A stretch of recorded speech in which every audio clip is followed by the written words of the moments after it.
Okay, GeeHateaseTV is back with my man Max Civils. Pleased to meet you, sir. How you doing? Great, Greg. How you doing? Thank you for having me. Appreciate it. I've been looking forward to this one. You're quite an interesting dude. I appreciate that. I've been looking forward to it too. So from the top, we're going to take this from the bottom to the top. Let's do it. You really, I mean, right now you're at the beginning of your career, but more importantly, where are you actually repping from the state to your front gate? Where are you at in this world? Yeah. So I'm from New York, Westchester to be specific, which is a little suburb right outside of the city. I've been here my whole life. I did grow up around here, but I was born in Paris, so I do have that European blood in me. But mostly East Coast, 914, Westchester type stuff. We'll go with the European one as well, mate. There you go. Yeah, you gotta keep the European We're heart. at home. Yeah, I gotta live with something about it. You know what I mean? It doesn't add a little flavor to the American sauce. How did you find it then when you first moved to New York and you began growing up? Was it a natural process through your schooling? Did you feel Yeah. at home immediately? Yeah, a little bit. I mean, my whole family, my whole culture is French. So I grew up in a French culture, meaning, when I came home, I was eating crepes for breakfast and I was having coffee at a very young age, cheese every day, like the actual, like whatever you think is stereotypical French, like I was really doing that. So it did have like some kind of cultural barriers with the American kids growing up, but other than that, it was pretty easy because I was young. I was like 3, 4, 5 years old when we moved, because we moved back and forth a couple of times. So I had gotten used to it. Was it a progression within school? I mean, was it something musically you started early career? I mean, we'll speak about your acting a little bit later, but was there like the school plays, school theater, the music, and like for example? Yeah. All right, that's a good question. So a lot of poetry is where I started, actually writing poems. I was like a super romantic, hopeless romantic. So I was writing poems to all the girls in school. Exactly. I think that's where a lot of artists start. You know what I mean? So you just got to convey those emotions. We know how to do it in writing. So we did poetry. I did school plays. I did theater. I was always doing movies and, doing different kind of projects. But definitely a lot of poetry. And it wasn't starting making music until I got to college. And all the kids I was around were like, yo, if you put poetry over an instrumental, now that's fire. Yeah. I was like, oh, okay, let's do it. Like, let's see what it is. And so that's when I started freestyling. We would do like cypher circles, and I kind of started getting into it, making my own records. Did you find acceptance immediately on the streets? No. And I'm still finding it. You know what I mean? I think I will say from my experience, when I start rapping, that's when I find acceptance. Yeah. You know what I mean? When I tell people I'm a rapper, people are like, all right, next, move on. That's the best. It's the best. I know. Once they start listening. Yeah, which is what I love. I love doing that because I know that, look, I'm not stupid, right? I know that I don't pull off as a typical rapper. So when I say I'm a rapper, everyone starts doubting it. I give them a quick 8-bar freestyle. And then they're like, okay, so this guy has lyricism. He has flow. I actually do what I do and I love it. Did you immediately, once you moved into music, did you immediately think videography, the actual production, the storyboard, the writing of it? Was you fully on hands-on micromanaging? Yeah, I'm a micromanager for sure. I think the biggest thing is not that I'm a micromanager. I'm just a creative person. So I like being part of the whole creative process. I actually started doing videos because I was going to drop out, and I dropped out of school to do that, to make videos, to make films, start my production company. And I kind of through that started seeing that my passion for music was spilling into the video side. So I would do deals with people. So for example, I would film a video for them if they gave me a feature, and we would work on different projects together, collaborating. And that's kind of when I started getting a fixation on the mix of the two, mixing the rapping with the videos, with the movies, the different kind of video content I was putting out. Before, it was just music videos for other people. What I found really refreshing as well is you never move away from your losses. You openly come to the fore and you say, I've just done this. I made the mistake. You can all learn via me. Was that a question for you? Is that like a liberating kind of process? Definitely liberating. I think it's a must. I think one thing that I started out real at the beginning of what I was doing when I was putting out content is that I hated seeing polished versions of things before they were even any kind of mess ups. And then I would listen to stories of dope artists that I love who would tell me, oh, but for the first 3 years of my career, I was depressed or I was broke. I'm like, yeah, but we didn't see that, man. Like, you didn't talk about it. So now it's really difficult for us to connect when you tell us, hey, 3 years ago, I was depressed and here's how I got out of it. It's like, bro, you're rich, famous, successful. Like, it's hard to connect. So what I wanted to do is anytime something happens that goes wrong, be transparent about it, explain it to people. So that way people can track the progress, right? They'll see the steps that I'm taking, but then also so that way some kids that are my age are trying to do what I'm doing can be like, oh, wait, it's normal that this happens. It's normal that, our first show doesn't pop off and have millions of people talking about it. Our first single isn't the biggest #1 Billboard hit. Like, that's normal, right? The illusion is the fact that it's not normal. Yeah. Do you find yourself, though, drawn into the web of intrigue and lies that surrounds the rap game? Or are you going to continue on this path of righteousness and being truthful with what you're doing? I wouldn't call it righteousness. You know what I mean? Believe me, I've watched what you do. There's an element of right. I mean, you're there. Your balls out.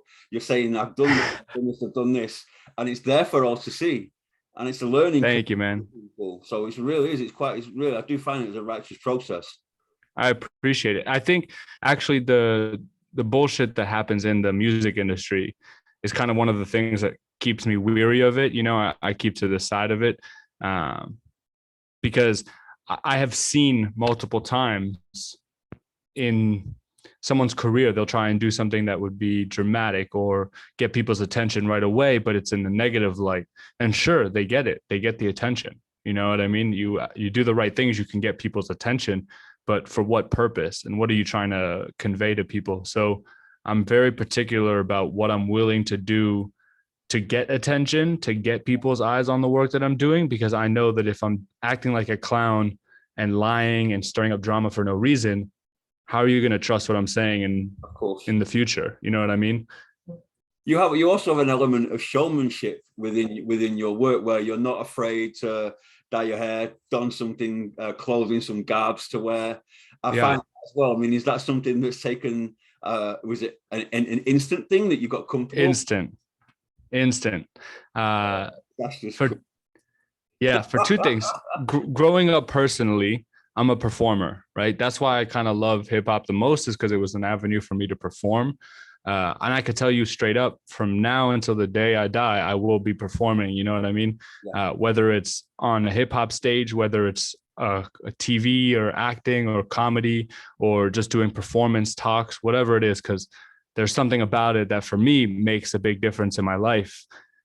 And I did realize early on, I went to clown camp as a kid. Like that. True. Yeah, no. When I saw you juggling away, I thought he went to clown camp. He really did go to clown camp. Yeah, no, straight up, I went to clown camp. My mom was like, what are we going to do with this kid? So much energy, wants to perform. And so she found a little camp for me to be a clown at, for real. I just, I love performing. So even I'll give you a little funny story about it, but there was a musical in my high school and I loved performing, but I couldn't sing, at that time. And I still can't sing. I'm going to be honest with you. Like, I'm not a great singer. So at that time, I really couldn't sing, but I did my auditions. They changed the script. Instead of it being, I was playing this character, it was supposed to be Miss Twiddle and the Devil. And instead of being the devil who is a great singer and kind of like this boisterous singer type personality, I ended up making the character. They rewrote the character so that way I couldn't sing, and I was pissed off about it. And that was the whole shtick, is that everyone sang around me, but I couldn't sing. So I would try, and then everyone would laugh at me, and I just loved the performing. So yeah, it did. The audience loved it. You know what I mean? And my parents loved it because they were like, thank God we don't have to listen to him sing.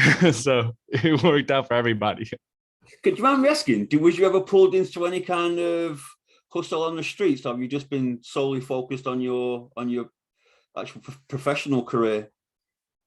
In what sense? Have you been dragged into any street stuff? Have you had to come through the bullshit basically of the normal street life kind of thing? Have you managed to dodge that?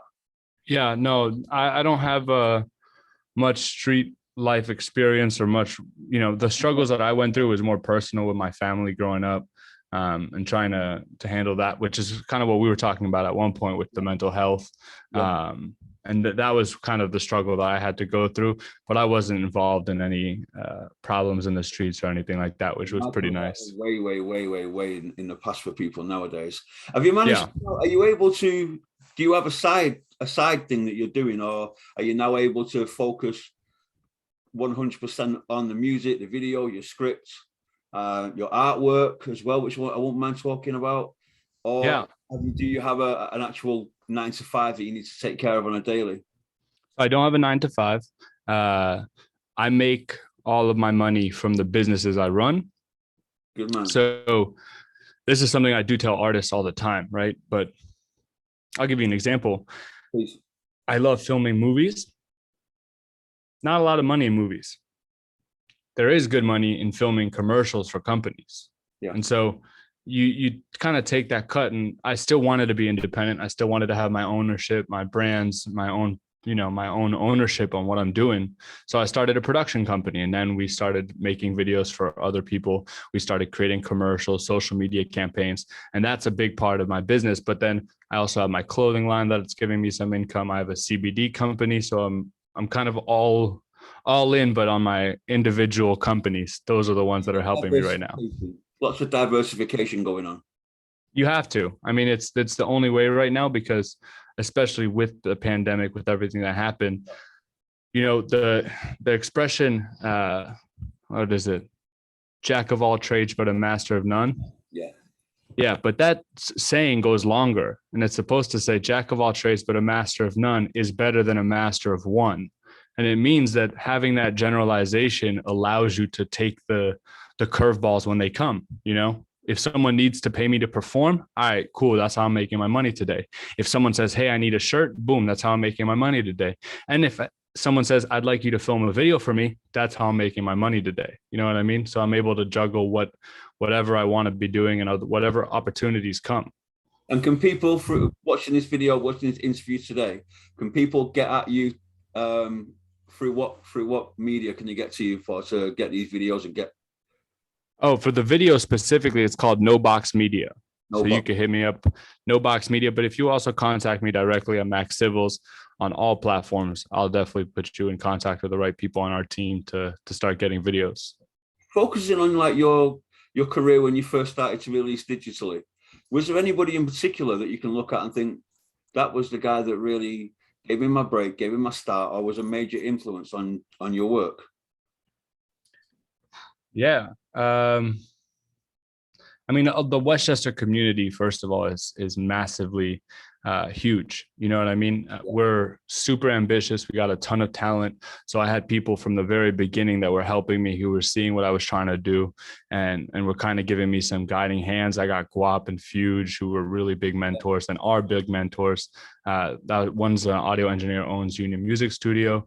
The other one runs the radio station SRL. So they kind of both guided me with what do's and don'ts I couldn't avoid. And then one of my first collaborations was this kid on the streets. I was walking around telling him I made music, and he's like, all right, let's go to the studio then. Like right on the spot. Wow. Exactly. And so he called me out, and we ended up making a record, and it was, one of the first records I made. I filmed a video for him, TNL Biggs. Those guys, King Biggs, those guys they hold it down. That's what I love about Westchester, is that even though it's competitive, everybody's trying to lift each other up, because we would love nothing more than to see the next town come up being Westchester. You know what I mean? Is Westchester including, like, obviously, like with New Rochelle? And there seems just being me being in and around the artists from New Rochelle, I have noticed that there's a real hotbed of talent from people like Len Lama, Jesse, James, Boogie Nation, and they've all got their thing going on. They're all working with each other, for each other, and trying to help each other out. Is it something that's running just right the way through you guys, that you're just there as a support network? Yeah, you know what it is? I think it's a combination. We got some talented artists, but we also have some great people that are putting together platforms for those artists, which I think is the big thing. You know, like the artists by themselves, it's difficult to come out and collaborate to film videos. But we were lucky. We have Encore Acoustics. Like I said, we have Four Sides, SRL Radio. And you got all these different networks that are coming together and saying, yo, let's give a platform for these artists. And at the networking events, at the shows, we're kind of rubbing shoulders with each other and figuring out, yo, let's work together, because we would rather, like I said, we would rather see Westchester coming up and being a town that people know of, an area that people know of. If you look back, I mean, Yonkers, which is part of Westchester, is right on the cusp of the Bronx, right? And Yonkers has some killer people that came out of it from a while ago, and now we're trying to bring that back. I've seen as well. Do you get much feedback? I mean, I'm not, manipulation would be wrong, but when you're manipulating the social media where you're involving your fans in the process of choosing verse 1 or verse 2, particularly on your last 2 releases when you've done the verse. Yeah.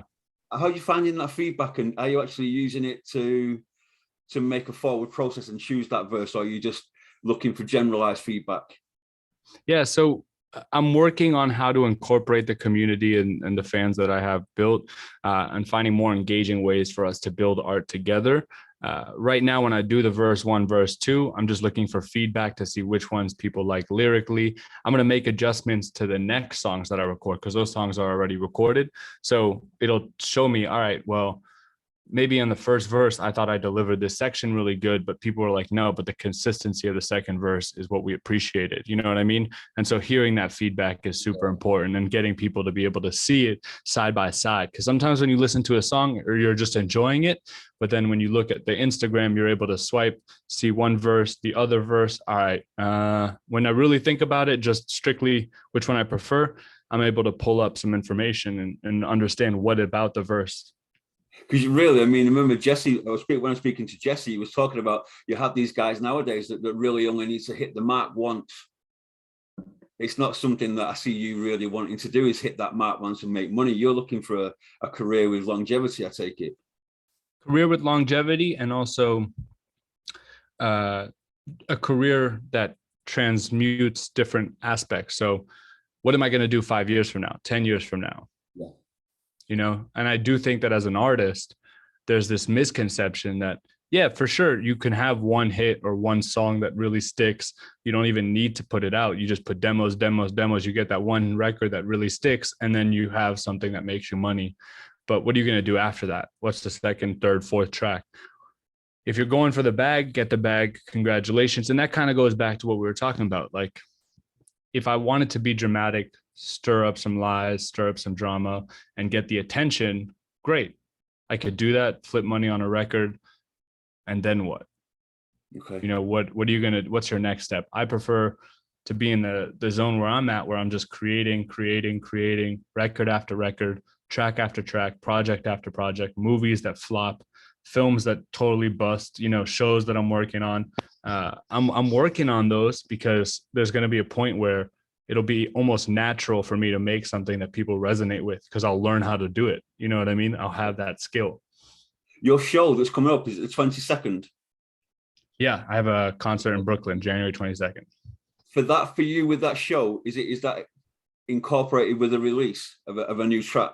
Is there some music coming on that night? Yeah, the night after. So it's kind of the people who get to come will listen to the pre-release. But I got a song called Back Then, which I think is going to be a good one. And I wanted to create a release party, a little release party. So I made a show. I put it together, rented a space, and that's going to be a fun time. Looking forward to it. Thank you. I'll send you all the videos and stuff, because it's going to be a good time, I think. Yeah. How many artists you got performing there with you? We got three acts performing, and then we have a DJ who's going to be there, and one of my boys, FCat, who you might have seen in the mic check video. He's a drummer. Yeah, so him and I perform together because I love bringing in a live instrument, and he's super talented. He knows all my records backwards and forwards, so we just have a lot of fun. Just kind of that actual style with mic check. Yeah, again, it's really eclectic. It's completely different. Very different than the typical hip hop. I was like, oh, I sat back, and then when Holloway comes into it, And her, again, she takes that vocal range somewhere else. So good. For me, that's an absolute killer track. It's a hit record for me, that. And I don't understand why it's not had more airplay. It's not been pushed by other people like myself looking to try and give a platform to independent artists as well. I mean, completely different to what you're doing, but at least I try and be involved in what I take an interest in what people are doing. It's quite easy to cherry pick and go, oh, I'll interview him and him and him. But I also take people that just come to me and go, will you do that for me? And I always say, yeah. I don't think I've ever said, no, I'm not going to do that for you. So it's the opportunity. I mean, see, and what you're doing is what we love in the community in Westchester. So you're providing that platform for artists. You're trying to bring people on and give them a space to talk about what they're talking about. So it's much appreciated. You know, we need people like you as well. I mean, I think it's a beautiful thing what you're doing. With your next kind of move, are you looking to? Have you got a passion for touring? Yeah, I'm just figuring out how, when, and why. You know, I'm a firm believer that if I were to go out to every city in the United States and shake every hand, that people would really like what they feel and what they get from the projects that I'm putting out.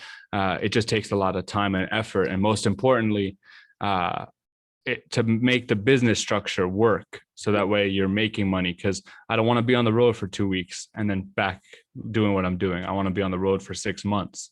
You know, really going around the country, doing shows, partnering with businesses to get the right sponsorships, partnering with colleges and venues. So it's in the work right now. I think what I'm focused on is building the momentum to deserve that kind of a challenge. You know what I mean? Do you find, have you spread yourself thinly at all? Are you able to actually, you know, are you able to manage what you're doing with regards to each individual like facet of each business, particularly making music? Okay, once you've got your verse down, your beat down, you're okay. But when you're doing your video work, that can be time consuming, right? Yeah. Oh yeah. Super time consuming. You sound like everybody I know actually right now. Not gonna lie, which is okay. Everyone's like, Max, are you sure this isn't too complicated? Because I'll come home every day. I'm like, yo, I got this crazy idea. So what we're gonna need is 14 people, $10,000. People look at and bro, this is people I'm talking to that are already working with me on 7 other projects. So they're all like, Max, just one thing at a time. Back up a little bit. Yeah. Between you and I don't feel like I spread myself too thin. Good. You know what I mean? Yeah. I think I have a really dope team, Bianca, JR, Chris. I mean, I have people on my team, Molly, who spend their time creating and helping to build this platform. Because what I'm doing is beyond just me as an artist. I don't know how much you looked into Live Your Rev, but that's really a big thing that I'm pushing. And that's what we're working on, because we want to create I want to take what I learned and find a way to ease the pain that artists go through to get to where I'm going. You know what I mean? Good call. Yeah. Good call. So I feel like I take lessons. I make this joke, but I take lessons at 1,000,000 miles an hour, like a punch in the face. That's how I learn my lessons. You know what I mean? So hopefully I can ease the pain on some of those lessons for the next generation of artists. And that's so great to have all these people helping me. It helps me ease on the pain of like the struggle that I'm going through to be spread out too thin. And then when the workload is a little too much, I know that I have people that I can count on who will. On a personal level, is it then your artwork that gives you a little bit of inner satisfaction when you're actually painting? Yeah. That the escapism. The art is the escapism for me. Yeah. All of it. I have to be making this art. You know what I mean? Like, that's why I try not to limit myself with what I'm doing, because it's not necessarily what I'm doing. It's just what I have to be doing. Like sometimes I'll wake up at 3 a.m. and I'll say like, oh God, like I'm just not feeling good. I'm not in the right space. I'm going to make a painting. And then I'm up till 7 a.m. making a painting. And then at 7 a.m, I feel much calmer. And I'm like, yo, let me write a song about this. I go to sleep at 8, you know what I mean? And then the whole day is blown, but at least I have these records and this art that I made. The business side is the thing that I'm really pursuing and pushing myself to. But yeah, all the art is escapism for me. It's a way to get out. Is that something that you actually qualified in? Because you've got to say, I'm not just bigging you up because you're sitting in front of me. Your artwork's impressive. Thank you, brother. Appreciate it. That was another thing I loved. I love making art, man. Like I don't really care if it's video or photo or painting. So I appreciate that. It means a lot, you know? Your latest artwork, the actual cover. Yeah. That one I did. You did a quick video on you. I even reposted your video myself because I was just like, appreciate that. Process needs to be seen. Yeah. So I got right now what I'm doing is every single that I'm releasing, most of the cover art will be made by me, painted by me. Is it something I'm taking as seriously? I would say no, in the sense of making it a career. And I think that the main reason for that is that there's not as much longevity in hip hop music as there are in other arts. That day's gone as well. I mean, part of my actual enjoyment post vinyl was opening a CD and actually getting the inlay out and having exactly. I miss that terribly, and it's something that music maybe it'll come full circle and we'll be able to incorporate that again. So I found that was a process that's just gone. Well, I think that there's a whole experience to hip hop and music that's kind of tossed out the window. You know what I mean? Yeah. Not to toot my own horn, I think that I do something a little different where I'm trying to provide that experience back. And what I mean by that is I'm not creating music to make $1. I'm creating music to create a community. I'm hoping that the event that you go to when you come to my event is something outside of what everyone else is doing, because it's an event for me and for what I'm trying to produce. Same with the artwork. You know, I want the artwork to be like, oh, wow, I'm getting another aspect of Max. You know, when you see the project, the artwork was made by me. It wasn't thought of last minute in a label studio that just someone's like, what's going to sell the most? It threw me, brother. It threw me when I saw your artwork. I was kind of really taken aback. I almost thought to myself, why is this dude making records, man? When he's got this artwork on his walls, it's just something absolutely, it's eclectic, isn't it? I mean, the one in particular that I saw was the two aspects of New York, like a clean version of New York on one side and the dirt New York on the other side. I mean, that's just a bit of a trip, isn't it, really? Thank you. Yeah, man. I also think that what you said was right. Watch it closely, man.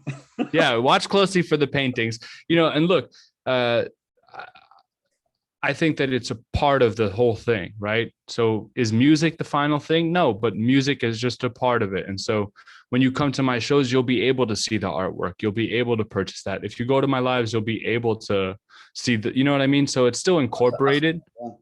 Yeah. And then what I'm working on is creating physical versions, maybe want like prints of the artwork I'm making, so it's more affordable for people and they can have it with them. But those are all aspects, you know, it's like building a store of the things that I've created and hoping that people enjoy them and can connect with them. I believe there's a big market for those prints myself. Thank you, man. I appreciate that. Within that genre, I mean, something you spoke about earlier, that all of us that are involved in this genre of music, there's not just about the music, is it? It's about the clothing, it's about the look, it's about the attitude. It's a culture. Yeah, the complete artwork. It's a package deal. And from graffiti art all the way through to b-boys, it's everything that's incorporated into the culture, really, isn't it? Yeah. To lose something like the CD inlay, like the album cover, it's a big hit. Yeah, so there's something like that I think would be an absolute massive bonus. Especially or when you think about, you know, I'm from Manhattan in the sense that I used to walk by all the time. People used to hand you CDs. They used to hand you CDs. Although it doesn't happen anymore. I still go out and do it. You know what I mean? Like I'm going tonight to go hand CDs. Yes, sir. I'm old school. Everybody makes fun of it. Yeah. I'm handing out CDs. Cool. So, you know, people don't do that anymore, but that was a time. There was a time where you used to sit in the street, someone would hand you a CD. Oh shit, I spit too. Let's go. We freestyle back and forth. You start a cipher. Now you become connected to someone because of the music that you're making. It's not some ad that they throw in your face saying, stream my song. It's like, all right. I kind of do the same. I mean, when I went, it was a New Year's Eve and it was a big warehouse party up north in Manchester. And for the first half an hour, I was walking around me, looking at people thinking, you're part of the culture, you're part, and I go and actually going and speaking to them and saying, I'm interested in music. Do you make music? You look like you do. And I got five hits out of about 15 people, but that Yeah. 5 hits was a pleasure. And they're in the pipeline to come on the show and have a chat about what they're doing. And actually, I've got different genres of music coming as well, like a punk kind of northern hit band called Rat Sniff. Shout out to Rat Sniff. They're coming on in a couple of weeks' time, which is going to be something completely different. Dope. I love it. So finally, have you got? Well, we'll talk about your merchandise before. Yeah. Your merchandise. What have you got coming up in merchandise wise, and where can people get at it? All my stuff is under Kid Big Clothing. That's the brand that I have my clothing on. So you guys can go check it out. It's on maxcivils.com/shop or kidbigclothing.com. All of it is there. I have different shirts coming out. I don't have any new merch coming out. Support this guy. I'm saying about you. Support you. Yeah, appreciate that. People don't know that. I know you don't really want probably don't want people talking about it, but I've seen the charity work you're involved in as well, and that needs mentioning because that's a really big thing that you've done. Thank you, brother. Yeah, that means a lot. Yeah. The recognition you've done. Yeah, just to let people know what it is, but I think they should just know most of the businesses that I have, actually all of them, they have a charity aspect to them. I'm not in the business of making money to make money. It's to make a difference. And so if you do support the Kid Big Clothing line, yeah, thank you. If you do support the Kid Big Clothing line, kids are going to get toys, and we do a bunch of cool stuff for them. So hopefully next year is going to be a great year as well. Finally, before we go, who are you going to give shouts out? Shouts out to everybody. Shouts out to Mona, Leah, my team, and the people at Live Your Rev. And shouts out to you for creating this platform, because I really appreciate the time to share what I'm doing. And I think it's super vital. So yeah, that's pretty much it, man. I really appreciate it. So I just want to keep doing what I'm doing. Good luck next Saturday. Looking forward to seeing the videos. Thank you so much. It's going to be crazy. Now I got to go freeze in New York while I go promote it. -11, by the way. Yeah, I know. I'm not looking forward to it, brother. Thank you. Thanks for the reminder. Thank you very much for your time. Peace. You have a good one. All right, be easy. I'm out.